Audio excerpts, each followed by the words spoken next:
Hi guys, welcome back to the channel. In today's video, I would like to share with you a detailed breakdown of how I managed to break sub 10 hours in my last Ironman. As an average athlete who started 4 years ago with no background in any of the three sports. It was a long journey and I managed to break sub 10 hours only on my third attempt at the distance. But I'm truly grateful that it took me this much time and attempts, because I believe this time I really prepared to the best of my abilities and managed to express the best performance I could on race day. If I had barely just squeezed under 10 hours in the past attempt, I would not have gotten to experience all the growth and learning and training that I did in this training build for Hamburg. IRONMAN Hamburg was an epic day. I was faced with a lot of adversity, a lot of moments when I thought I was but a lot of very emotional and spiritual moments and mindset breakthroughs. I make this video with the objective of highlighting things that I did right or wrong for this event in order to avoid you guys making these same mistakes, or vice versa, adopting useful strategies. Let me share with you how this adventure went.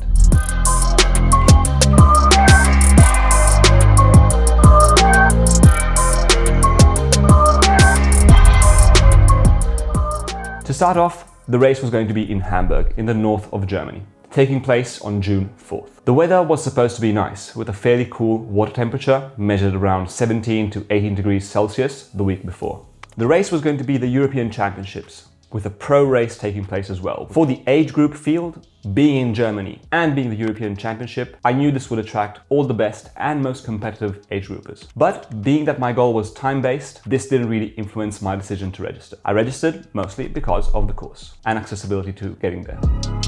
The race course was, of course, that of a full distance Ironman. The swim was going to be a 3.8 kilometer single loop swim in a lake in the middle of the city of Hamburg, going from a small lake into a bigger lake and back, passing under a bridge. Pretty sick if you ask me. Start time was going to be 6:30 a.m. with a rolling start with 2 athletes going at a time. This meant it was going to take a full 80 to 90 minutes for everyone to get on course. More on that later, why this is so important. The bike course was going to be a 2-loop course, starting from the city center and heading east into the countryside. The road quality is very good apart from a couple of sections, and the elevation gain is very little. The course is basically pancake flat. The two problems with a flat course are the possibility of wind, given that usually in a place so flat the predisposition is to be windy, and the fact that you need to produce constant power on the bike versus a rolling course, which would mean surging up the climbs and having time to recover on the downhill. The run course is a 4-loop run course in the city center of Hamburg, with parts next to the lake where the swim takes place and a couple of sections in the middle of the city. It's a great run course with a lot of support and crowd cheering. Fairly flat with only a couple of very easy uphill parts and a good variation between shade and sun and some off-road sections. There were going to be 8 stations with water, Gatorade, gels, bananas every 3 kilometers, and some of them also had energy drinks. If the conditions were good, this course can be very fast, provided there was no rain and no wind. The final days in Italy before leaving for Hamburg were a mix of preparation and especially avoiding weird f***ups. Don't get sick, don't get food poisoning, don't stub your toe and break your finger. It's crazy how even these most basic things in these final days require a lot of attention to avoid stupid things that would ruin months of preparation. I ate familiar foods at home, chilled, and always wore sliders when walking around. I reached Hamburg via Lufthansa flight, which offers free bike carry-on on Thursday, just in time for registration. I went down to check in and collect my bib number and the much-awaited all-world athlete welcome pack. Having done that, I went back to the apartment, getting some groceries, and I ended up walking around all day and clocked in 24,000 steps, which is really a bad idea. I knew I had to change something. I slept well, and the morning after, I proceeded to build the bike back up. This usually takes me 10 minutes. This time it was one nightmare after the other. The chain was all tangled up, so I had to take it apart, but I didn't have the tool to do it with me. So I tried using a pair of scissors and I almost chopped a piece of my index finger completely off. No bueno. Then I pulled out the wheels and saw that one of the tiny spaces was missing from the front wheel. Man, it must have come off yesterday when I checked if the wheels were damaged in the airport. Damn. This meant I needed to find a hardware store to get some spaces. I luckily saw that the apartment complex had some bicycles for rent, so I rented a bicycle and headed out. This really helped me in logistics and getting stuff done. Within a couple of hours, I'd fixed this issue. Then the rear brake wouldn't work. Man, what is going on? And it turns out that the rubber limiter piece on the top tube had fallen into the frame. This meant I had to disassemble the front fork to pull it out, re-put it in place, and reclose everything, including the headset. What usually takes me 20 minutes to build a bike back up took me a full morning of faffing about and a huge cut on my finger. We were not off to a good start. The bike setup was different from last year, as in I had a front hydration system and I had aero socks and a very aero helmet, which I believe really helped a lot. Another really small tweak that I did, I'd seen a video about aerodynamics and it appeared that having your water bottle tilted up like this, like I had before, really was an aero penalty. And the best thing to do is to tilt it as parallel to the ground as possible. This is a very simple, cheap and doable aero gain benefit that anyone can do. So I definitely recommend that. Friday and Saturday morning were just about basically checking that the bike worked and a little recon of the first kilometers of the bike course to check that the route was working on the computer and a little run. Okay, so after having a really nightmare morning, I had a big problem with the bike. I still don't understand what happened, but now it's all good. Tested out the bike and I am off to the race briefing. Ladies and gentlemen, welcome to IRONMAN Hamburg, the European Championship!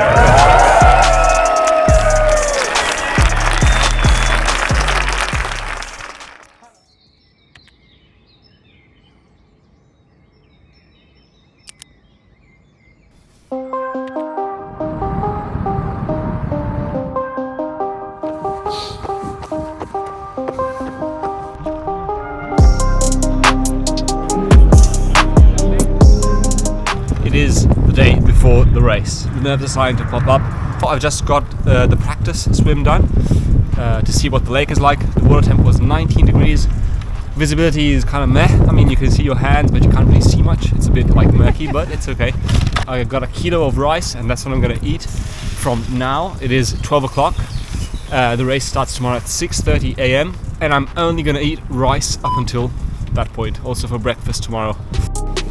So it is half an hour before transition zone opens, so it's time to start putting on the numbers on the bike, putting stuff in the bags. Let's get to it. This is a delicate part of the preparation, which requires a bit of list making and very focused physical preparation. Mostly just to nail the obvious things. Don't forget your running shoes at home. I will leave the full list that I used in the description. Basically, I just, when I was calm, made a checklist of all the things that I needed to wear on race morning. Put in my blue bike transition bag, put in my red run transition bag.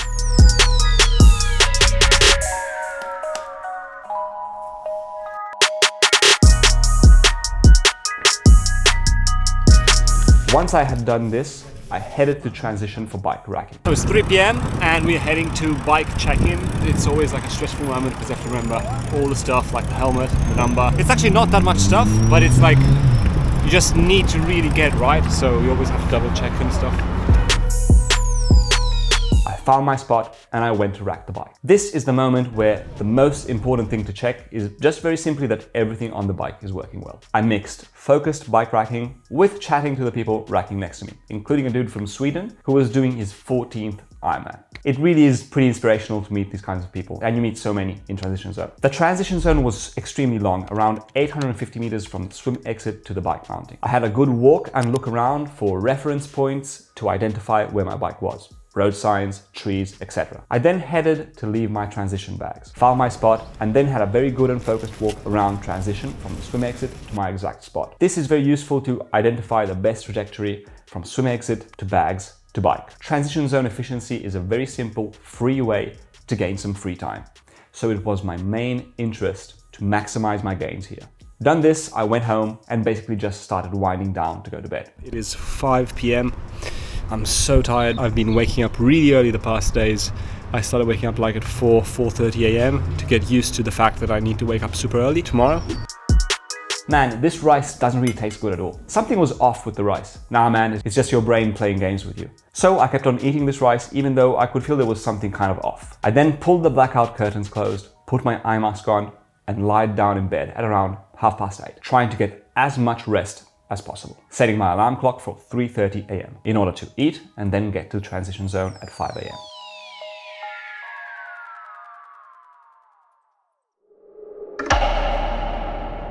I woke up at 2:30 a.m. with a splitting headache. Weird, I thought. I never ever have headaches. I thought it might be due to some caffeine withdrawal. I had cut back on caffeine consumption the last few days before the race. So I thought it was that.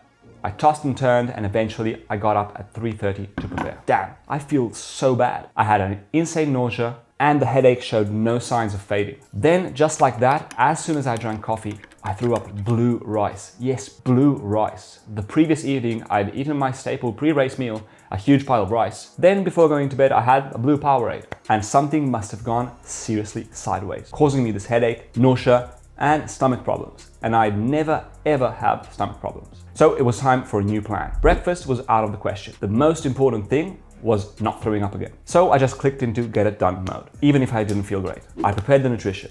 The plan was to hit a number of carbohydrate as close as possible to 120 grams per hour, which I'd done repeatedly in training with zero gut issues. This was going to be accomplished by making one super concentrated down tube aero bottle with 6 endurance energy unit gels and 3 4 endurance energy gels. I would have 4 endurance energy unit calf gels, keeping them in my back pockets, and I would take one at the start of every hour on the bike. The front hydration system would have 6 scoops of endurance energy unit diluted with water. Then in the bento box, I would have 2 caps of 4 endurance fusion to take midway through the bike. I prepped all of this, packed my stuff in the transition backpack, checking things off the list on my phone, and just like that, I was out of the apartment and on the rental bike, headed for the race start. The air was cold and the sun was rising. I listened to music as I made my way around the sleeping city streets towards the swim start. I got to transition zone as it was opening, and I was surrounded by nervous energy and anticipation. I was in a place I knew well, surrounded by amateur athletes just like me, who had been training hard the past months, making sacrifices and chasing their dreams. Everybody was feeling that tension that you get before such a long day. I headed into transition and did my final prep. I popped in my shoes to the pedals, filled up my front hydration system, attached the back water bottle and the aero water bottle, and inflated my tires. Here I met Risto, a dude from Estonia who was here today to chase sub 9:30. We chatted a little, I borrowed his pump to inflate the tires, then we started walking towards the swim start. Hey Risto, I just need to check out one more thing on the bike. I'll see you later, I told him. I didn't really need to check anything, but I realized that I needed to be alone in that moment. I needed to be concentrated and focused on my plan. I popped in some music again and I started rehearsing transition sequences in my brain, visualizing every step. The headache was still there, as was the nausea. I tentatively drank a sip of some Monster Energy from the bottle that I'd left in T1 to see what would happen, and made my way to the swim start. I put on my wetsuit and made a last pit stop to the Portaloo, dropped off the white bag and made my way to the self-seating swim start. Here I made one big mistake. I seated in the correct zone. I was aiming for a 110 swim, so I went to the 105 to 115 zone. Problem is that the race was a rolling start with only 2 athletes at a time, every 5 seconds. I realized super quickly that I was way too far back and would only get to start after so many people had already gone. The spot that I thought was going to open up to pass towards the start zone ended up being totally on the other side, so I ended up being way back. I tried to make my way more forward, but basically got jammed where I was. Here I took in 1 caffeine gel and thought, it's okay, just relax and take the swim easy. You didn't have breakfast, but if you think about it this way, your body was still digesting the food from yesterday, so calories still came in. Take it easy, and hopefully by the time you are on the bike, the gut will be empty and you will feel fine. I made my way to the gates, switched on the open water setting on my watch, paired my foam swim goggles, splashed some water on my face and down my wetsuit to get some cold on me, and I was at the start dock. 5, 4, 3, 2, 1, go. Just like that, I was running on the dock and I dived in. No turning back now.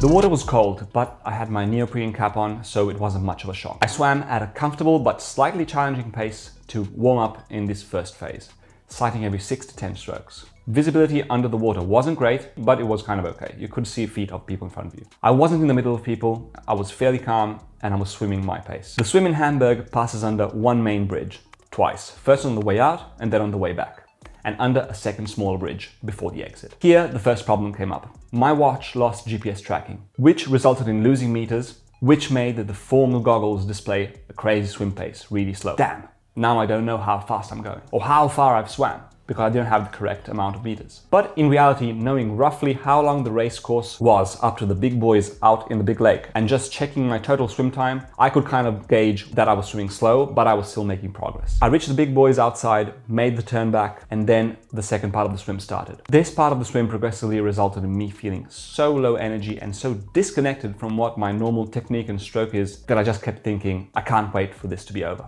Honestly, I just could not get in a good rhythm. I kind of tried to focus on sighting and basically on just making forward progress. I slowly but surely made my way back towards the main bridge, which kept on getting farther and farther away. The closer I got, that was my perception. I checked my total time and I thought, no way I'm getting out above 1 hour and 15 minutes. No way. So I pushed on the gas pedal to the best of my ability picked up the pace in the small lake, making my way towards the exit. I got to the point where I could hear the speaker's voice, the music and the crowd cheering. Let's go, it's almost over. I got to the dock, grabbed the hand of a kind volunteer and got out of the water. Form goggles timer read 1 hour and 14 minutes. Damn, this was a rough start to the day. Tracker pace was 1:58 per 100. Very probably was a couple of seconds faster per 100 because I drifted left and right because of poor sighting, especially on the way back. So I guess I swam quite a bit more. But as I got out, all in all, the priority was A, not to throw up again because I needed the gut to be in good shape for the bike, and just getting through the swim was enough. I ended up with a low intensity swim, but I felt a bit better, and now it was time to focus on the rest of the day. I started sprinting towards the bike in what was the longest transition zone ever, around 900 meters. I kept on cursing the swim, that swim, that lake, but there was no time to dwell on has-beens. The full focus needed to be on nailing the transition perfectly. Get in, get dressed, get out as fast as possible. To do this, the day before, I had memorized the track from the swim exit to my rack bags. After the first changing tent, second row on the right. I got to the bag and everything I needed to pull out was in order. The number was inside the helmet, pull out the number, put it on. Put on the helmet, then socks on, arm warmers, pull out arm warmers, drink my standard half a liter Monster Energy straight in one gulp, and off I was, putting on my arm warmers and my vest while I ran the remaining 700 meters barefoot towards the bike. Normally, Ironman race indications say to not sprint ever, but I was chasing a time goal, so I needed to make up all the time that I could, and I thought that sprinting was the best thing that I could do to get out of transition zone fast. I got to the bike, took it off the rack, and I started sprinting towards the exit. And stupid me didn't put elastic bands around the shoe heels, so I lost one while I was running, which meant I had to stop and lose 10-15 seconds to click it back in. But it was okay. I got out of T1 in 7 minutes and 40 seconds. Not bad considering I had basically run a kilometer and got unchanged. The bike starts off in the middle of the city of Hamburg, going first through a tunnel and then outside, being surrounded by modern buildings and people. Stay calm, bro. The bike is very long, and whatever you do not surge above 300 watts. This was my game plan, but it became almost immediately clear that I would have to alter it pretty dramatically. Having seated myself badly at the swim start, too far back, and having swam pretty terribly, I got on the bike course and there were already so many people riding that I literally was overtaking the whole ride. And this meant constant surging above 300 watts and sometimes even 400 watts, which is like the biggest no-no in an Ironman. Surging is what takes energy out of your legs and makes them feel tired, even if at the end, the average power is the same as doing a steady effort. But having a time-based goal, I had no option and had to roll the dice and take the risk. Ironman being a non-drafting event, even though in this specific event there were so many packs forming, it was crazy. It requires you to pass the athlete in front of you using maximum 25 seconds to make the pass. This means that even if the person in front of you is traveling basically just slightly slower than you or at the same speed, you will have to surge to make the pass. And in this specific event, there was also a slipstream ban. So if there were 3-4 people, you had to overtake all of them. This was a very bad situation, but I had no choice. I managed to start eating seriously after 30 to 40 minutes in, when the gut seemed to have emptied, starting with taking sips of the energy unit drink mix from the front hydration system and a couple of small gulps from the high concentration gel aero water bottle. First and foremost, to see how my gut reacted. I was still feeling pretty poorly, but the watts were okay, and I just had trust that my body could do the work as required. As I was approaching kilometer 25, I heard ambulance sirens. Then one ambulance rushed past me full gas, and I thought, this isn't good. Then a second one. Man, this has got to be really bad. I focused more on alertness and being aware of my surroundings, thinking that the ambulances were headed to a bike crash that must have happened on the course. So don't crash, don't flat, don't f up became my mantra. After 30 kilometers, I got to the scene of the accident. The road was completely closed and completely blocked. I later, after the race, came to know this was a massive accident that involved a motorbike and a bike rider. In that moment, we were just instructed to get off the bike, run up an embankment on the right and keep going, bypassing the scene. But as I reached the top of the embankment and I was running past, looking to the left, the insane tragedy that had just happened really hit me and the people next to me. They were doing CPR on an athlete. Man, this is so up. Just official told us to look away and keep going. But all I could think about in that moment is how much of a high consequence sport Ironman can be. Flying along at 40k per hour on the bike means that any debris, bottle, or other athlete doing a move you hadn't anticipated means you can potentially fall straight on the ground. Very, very hard. From that moment, I focused even more on being cautious about safety. Fortunately, as far as I know, they saved the athlete, but not the motor driver. Trust me, this is not a nice thing to see during a ride. And in my opinion, and these are all things I thought afterwards, it's especially bad since we pay all this money for these events. But this was like a huge, unimaginable breach in safety. And it just happened like that. And the worst thing is it could have happened to any of us. That athlete getting CPR could have literally been any one of us if we had been at the wrong place at the wrong time. I later saw the video of the accident and it is absolutely shocking. I truly do not know how the cyclist survived. I hope a thing like this never happens again. Be it because of the course or the motos, I just hope it never happens again. The athlete involved had trained for months and he left the house in the morning, very probably with the same dreams and aspirations that we all had for the day. And then, just like that, everything changed in an instant for circumstances out of his control, and that should not happen. All I can say is I really hope he makes a full recovery. We went past the scene and kept on going. They are 100% going to cancel the race, were my thoughts. I really thought that. But I couldn't really make predictions, and all I could do was eat, drink, and pedal hard. Having the idea that the race might be cancelled honestly provoked kind of like a sense of peace in me. I knew that I had done everything in my power to have a great day. Now it was completely out of my control. What I could control though was my cycling. I kept on going, overtaking people, having to surge, and by kilometer 60, my legs felt bad. Both average power, normalized power, and intensity factor were spot on at around 218, 220 watts, 3.1 watts per kilo, exactly on target. But probably because of the surging, my legs already felt tired. You sir, there is no way you are running the marathon fast enough to go sub 10 if you destroy yourself on the bike like this. These were my thoughts at kilometer 70 on the bike, not even halfway into Ironman Hamburg. Having to constantly overtake people was making me do the biggest no-no in Ironman racing. My legs hurt, my quads hurt, and my legs and my quads never hurt when I'm doing this intensity. This was a very bad sign. You're screwed. But then a thought crept into my brain. You don't know that. You don't know what the run will be like. Maybe you can do it. You've never been in this situation in your life. Maybe it will work itself out. The fact that you are feeling like this right now doesn't mean that in 3 hours you will be feeling the same way. At that moment, I realized that nothing mattered apart from giving it my all to reach the goal that I'd set myself. Going under 10 hours on the Ironman distance. In that moment, I understood that how I was feeling in that precise moment had no say in how I would be feeling in like 5 hours. In that moment, I knew I had to make it count. All the 280 hours of dedicated training, the sacrifices I'd made, the potential I knew I could express, all the journey I've been on in the past 6 years of deep transformation. I threw caution to the wind without being reckless, and I took a massive but calculated gamble and committed. It was sub 10 hours or I was going home in a stretcher. This meant doing some quick math and a new plan of action. I needed a sub 5 hour bike split to make up the time lost on the swim and the first long transition, and have some time buffer on the run. So I just rode. No watts, no heart rate, only speed and time. Slamming in carbs like a monster and drinking every 15 to 25 minutes, and overtaking people one after the other. I took Gatorade from an aid station, gulped it down.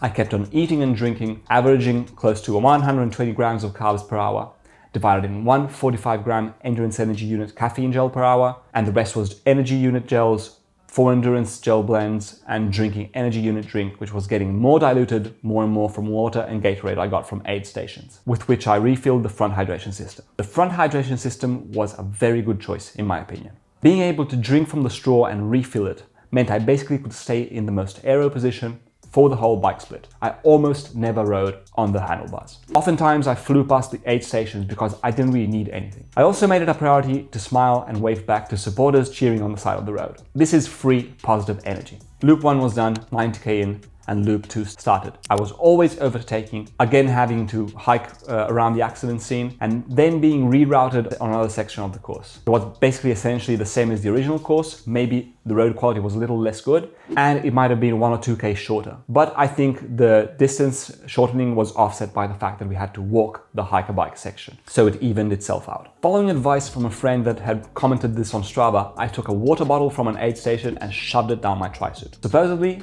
this could make me faster, having some aero gains. I don't know, but I needed everything that I could get. Over the course of the bike, I kept on feeling overall better and stronger, even though the legs felt a bit tired. Energy levels were good, mindset was good, I was focused and on track for the new target bike split. The only question that needed answers now was, could I be able to run fast off the bike after possibly having dug myself in a massive hole on the bike? I rode back into the city with the crowds cheering, pedaled hard in the last tunnel, and exited it seeing the Biennale Lake. I got to T2 and the watch read 4 hours and 52 minutes for the bike, with an average power of 218 watts, just slightly above my target of 214 watts. I was still in the game and I could still make it. I got off the bike, entered T2, racked my bike and sprinted towards the bags. Again, the idea was get in, get out. I got to the bags, helmet off, cap on, sunglasses and shoes on, slammed down another half a liter Monster Energy in one gulp, and like in Tallinn, I had prepared a small Ziploc bag with all my necessities for the run. 3 endurance gels, 2 caps of 4 endurance fusion, and 2 ibuprofen caps if things really got bad. And I was out on the run course in 3 minutes and 28 seconds. I started running with one single thought: be patient, be smart, but don't hold anything back. Honestly, I kind of felt great. A mix of adrenaline, happiness, gratitude flooded me. The game plan was, if I took massive risks on the bike, the run was a serious lesson in the 2 qualities that I lack the most: patience and consistency. The mindset was, run easy until you are 30 kilometers in, then see how you feel. This was advice from one of the Taper Weekday media on the Motive app. It was basically a mini podcast with advice for how to pace on race day. And having already done 2 Ironmans, I felt that this advice sounded really legit, so I took it. And honestly, it paid off later in the race, where it matters the most. The course was full of people, and the sun hit me, as did a new feeling that I never experienced: cramps in the hamstring, both right and left. They were not full-on cramps, but like a very sharp warning sign about what was to come. So I backed off from running 420 per kilometer, and I slowed down a little to keep this feeling from getting worse. And it resolved itself over the course of 1 or 2 kilometers. The first lap in an Ironman is actually really nice. I felt fresh. There were a ton of people on the course, blasting music, cheering. It's a bit of a party. After running the first 2 kilometers too fast, I then kind of like fell in place behind someone who was running a solid 4:45 per kilometer. Perfect pacing. I decided that intensity felt good and that if I could hold on to this for a really long section, I would be in a very good place. At the start of every lap, I took in 1 caffeine gel. Then at every aid station, water, Gatorade, water. The next aid station, water, Gatorade, water. Repeat. Eat and drink. The second loop on the run was pretty uneventful, and it was just about keeping the same intensity and maintaining a pace that I could sustain forever. I was starting to understand the different course parts, but all the same, I still kind of like couldn't remember some bits, so every time it was kind of new. And I just made sure to smile, thank everybody who cheered me on, use the music from the DJs as energy, and kept on clocking kilometer after kilometer at around 450k pace. I could eat and drink no problem from the aid stations, and also took a Red Bull from one. It was getting kind of hot, so I made sure to pass under the showers in the aid stations. End of the second lap was half marathon in around 1 hour and 40 minutes. I was on track for the target. And then the third lap starts. And this is kind of where everything actually begins. Yeah man, right on. I can hold this intensity till the end, no problem. And right around that moment, when you think you've got it in the bag, and all you have to do is cruise to the end, is when the legs just start not working so well anymore. Slowly over the course of the third lap, my kilometer splits started getting slower. It's just this 1 kilometer, the next one will be faster. But the next one isn't faster. So the next one after that, you try and push a little harder, only to feel that you are having to do a pretty massive effort just to hit the splits you were hitting at the beginning. By 30k in, I was really feeling beat up. Most probably because of the toll the constant surging on the bike had taken on my legs. My legs were pretty toast, and the run splits were starting to reflect this. If I was hitting 450k's up to this point, now it had become 505, 515. And I also believe that the Alpha Fly from 30 kilometers in is a really unforgiving shoe. And here at kilometer 32, so the beginning of the 4th lap, is where the voices of doubt creep in. You're gonna end up just like in Estonia, hemorrhaging time from now on the last lap. You can't sustain this. Maybe you should walk a little. Come on, just a couple of steps. You'll feel better. And you know, it won't really make a difference. I knew that walking was not an option. Once you open that door, you're just gonna keep on walking. I was sitting in a good position to go sub 10, but it was definitely not in the bag yet. I really needed to push these last 12 kilometers. This is actually the moment you've trained for. This really is where the race starts and where it counts the most. It's a make or break moment where good choices and months of training can carry you towards the finish line, but where even just one bad choice could cost you cramping, or even worse, sitting on the side of the road, dizzy, dehydrated, and DNFing. The kilometers here started to feel infinite. Kilometer 33 took an eternity, and so did 34. It seemed like all of a sudden time had begun slowing down and going at half the speed, and that the kilometers had become double in length. My legs really felt like bricks at this point. This is the point that you really can never replicate in training. At this point also, my body was rejecting gels, so I switched to cola and water. I needed to access a deeper source of energy to keep me going forward. You need to do this. You need to do this for all the people who can't do this. You're hurting, but so many people would pay millions of dollars to be here, but can't because of physical challenges or because they are not with us anymore. I thought about my dad who broke his C2 vertebra in February and was still having to wear a halo months later. What would he give to be injury-free and in my place? Even if it meant suffering a bit or a lot. I thought about an Instagram friend who lost his life getting hit by a car in a drunk driving hit and run in November while out training early in the morning on the bike. What would he give to be here today, hurting as bad as I was hurting? I thought about all the times I'd f***ed up in my life, consciously or unconsciously, wasting my potential away through being indecisive, unmotivated, flaky, or alcohol, or disconnected from my purpose and scared of commitment. I thought about how much I changed in the last months and years. I even thought about my mum at home looking at the Ironman tracker, anxiously waiting to see if I would fall apart on the last 10 kilometers. I really needed to dig as deep as I could.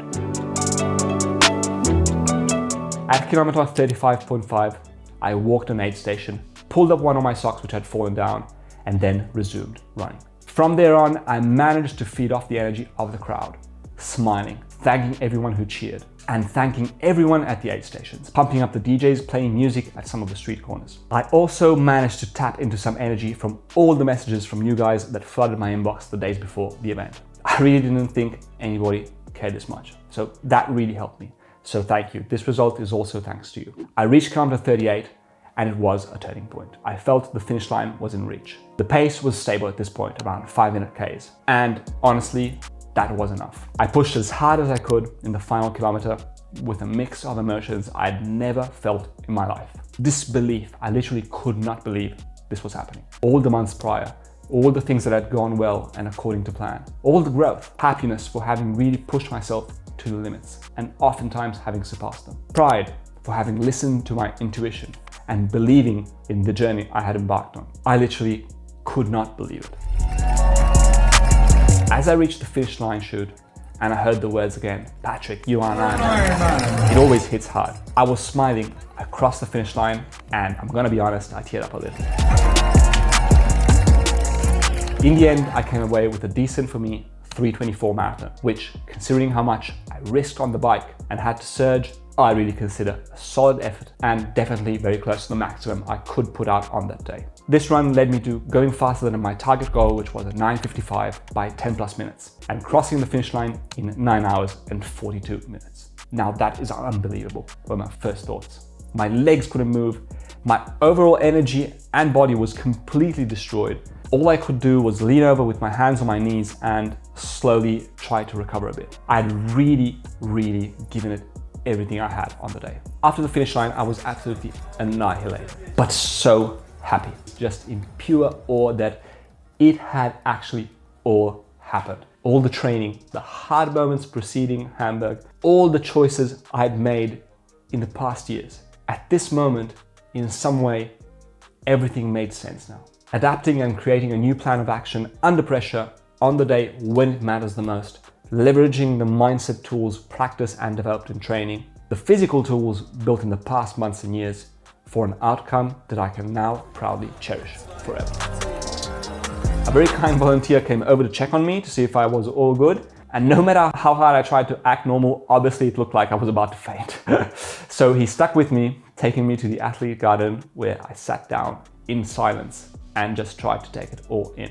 So a little side note, this Ironman marathon is 100% the hardest thing I've ever done in my life. Like next level hard for me. During this run, but also on the bike, I believe I transcended everything I'd done in training. All the feelings were different, more extreme, intense, more emotional, and everything felt harder. But also massive waves of gratitude flooded my mind during doing these things. This time, I really feel I ventured into an unknown territory of intensity, endurance, and fatigue that could not be prepared in training, where there was no security, but only faith in the past months of work and in maintaining a strong mind. This run transformed me in ways I still need to process. I'm very happy with the result, and 100% this is a day, but in reality the past 5 months, that I will remember and cherish for the rest of my life.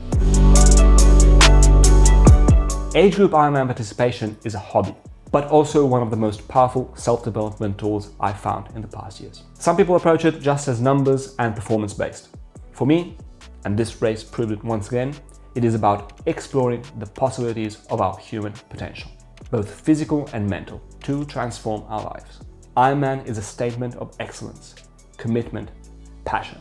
It is a test of physical toughness and mental strength. And these words from that epic Ironman video ring so true to me. A big thank you to the YouTube channel partners who helped along in this journey. What's next? Short answer, gravel racing and adventures and trail running. And also getting back to lifting some weights. Long answer, I thought if I went sub 10, this would have been my last Ironman, at least for this year. But of course, everything changes. The question is, could I have gone faster? Yes, 100%. Even just having a shorter transition zone like the ones in Tallinn would have taken off 5 minutes off my time. Having a better bike or a disc wheel, good conditions, also could really help to shave down minutes. As would not being sick the night before and nailing the swim. The thing is, the next logical goal would be sub 9:30, which I truly believe is achievable. But to be honest, it doesn't really excite me at the moment, like sub 10. Sub 9 now, but that's a huge question mark that would require a ton of work. Or trying to qualify for the world champs would be a great goal also. But with the fields being so competitive, it is a very long shot for me. This is an infinite game, and I know that if I persevere and stay fit, just patiently waiting to get to the right age group, that might allow me to get to the big island. Right now, it is a very hard thing to do. Hey guys, what's going on? So just a brief little intermission. As you might know, if you've seen the How I Train video, I've actually qualified for the Ironman World Championships in Nice 2023. How did that work? Well, basically Hamburg is a really absolutely super stacked field. The first guy in the age group that I was in went like 8 hours and 12 minutes, which is absolutely insane. It's an insane number. So personally, I got 44th in my age group, and there were 23 slots being given away for Nice. What is going on this year is basically that a lot of people aren't taking the slots. So there was a roll down and I got the email saying that I had the opportunity to get a slot for Nice. There's a lot of controversy online about, are these really a world championship? People don't want to go. I took it. I think it's going to be a great experience. And the main reason why I took it is because it is next to where I live. It's literally a 2-hour drive away. And I'm going to meet so many people that I only know online. I'm going to meet them in person. It's going to be a very different course because it is way more suited to me, being that there is 2,400 meters of climbing. And I believe it's going to be a very hard effort. Is it the world champs? I don't know. I mean, that's up to anybody to decide. The one thing that is for certain is that it is not Kona. At least at the moment, it's not Kona. The thing is, I believe that this time in other events across Europe could have potentially gotten me to qualify for Nice even without a roll down. If you go and compare other Ironman events around Europe or across the world which have similar courses, it is clear that the field isn't as stacked. Times are slower, and the possibility of me potentially getting a slot without a roll down was much, much higher. So that's another reason why I decided to take it, because I feel like I've earned it. I think I've earned it. I've earned a slot for nothing, basically, because it's not the world champs, but that's another reason why I took it. I totally understand why someone from America wouldn't want to travel all the way to Europe. That is why the roll downs are going so deep, which is objectively something that would not happen with Kona. I mean, I am 99% sure that I would have not got the slot if the slots were for Kona. But this year, right now, we are living in 2023, and this year, this is what's happening. Nice is going down. It is next door to me, so I took the slot. I mean, when am I going to get another opportunity for my parents coming down with no hassle, no huge travel expenses to see me do an Ironman in a beautiful place like Nice? I think never. I really do want to go to Kona, but that is a very long-term goal. I'm going to keep on working towards it because it really excites me. But for now, Nice, here we come. Back to the video. So right now, staying fit while doing adventures is what's on the plan.